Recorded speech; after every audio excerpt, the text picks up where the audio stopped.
the power plant. Oh, okay. So it actually, the water outfall would be at the discharge area. This area right up here is kind of the beginning of the brownfield stuff. This is Julius Park, which is owned by the city of Trenton. And then from the fence over to that fence, back actually farther over, is the levee property. And this is the site of the Black Lagoon, which is the first legacy project that was done in the Great Lakes. And from this little bay area here is where they removed about 125,000 cubic yards of contaminated sediments. It's basically the discharge that came out of the outfall up by the McLeod Steel site. Contaminants came down and they deposited in that little bay there. A lot of oils and greases, some PCBs and some mercury, but it was pretty nasty, and it was impacting water quality all the way down the river, because the river is really dynamic, and with the water levels going up and down, freighters going by in agitation, sediment, so he's constantly resuspending. So the only way to take care of it is to get it out. How deep is it right here? We're right on the edge of the channel. The channel actually is right out in the middle. We're in about 15 feet of water. It's about 30 feet over there. It's over your head if that's what you're inquiring.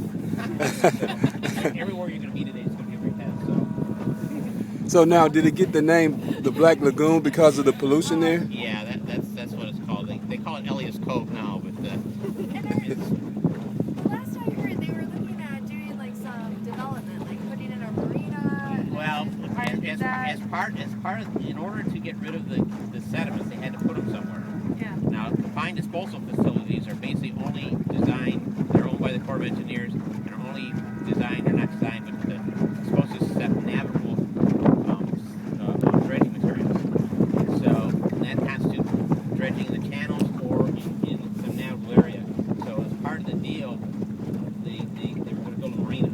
So the city is still, I think, obligated to build a little marina there. There's plans of doing it. It'll be right over by the park. Supposedly it's supposed to be some transient docks or something. So I don't know where they stand with that, but that was the whole reason why. But what they were trying to do is get levee to maybe possibly develop this into some residential. But this whole property in the McLeod Steel area, this area up in here, several years ago was REI, Real Estate Investment, or some real estate development company. What's REI? It's a real estate development company. I don't know what the acronym stands for. But they were planning, looking into building a huge development there.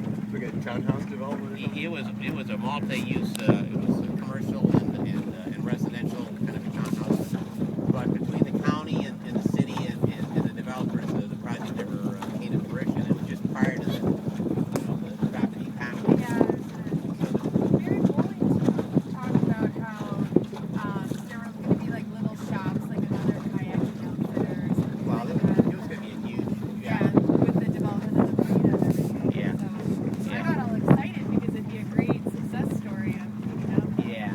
So I don't know where the city stands on putting the docks, and I know that's still in the works. But How long has the McLeod been shut down? it stopped making steel about the early 1990s. It was purchased by an individual, and he's basically been scrapping the place out ever since then. There's still some processes in the back. They have a furnace, a electric furnace, and some rolling operations in there that he's been trying to sell off, but he hasn't found anybody to buy it. So you'll see trucks and things around there. They're basically scrapping stuff out. But wasn't this the plant where the employees supposed to have taken it over? Yeah, they basically bought it from the McLeod company, formed an ESOP, it was an employee ownership program, and they ran it for 5-6 years or so, but couldn't make a go of it. And then it was bought by Cyrus Tang, who came in and ran it for a couple of years, and then he basically went under, and then it was sold to the person who owns it right now. So, but again, it hadn't made steel since Cyrus Tang owned it. So it was about, I'd say, early 1990s. So Bob, What's that drain outlet there? That's the county storm drain outfall right there. Okay. Yeah. so now I know when we were coming up, we would see these mounds of kind of ash or dust or something. It looks like that's different. Gravel there. Right. But But you know what I'm talking about? Those mounds of ash a little farther up. You know what that is? you'd have to point out where you're at. Okay. Like I say, there's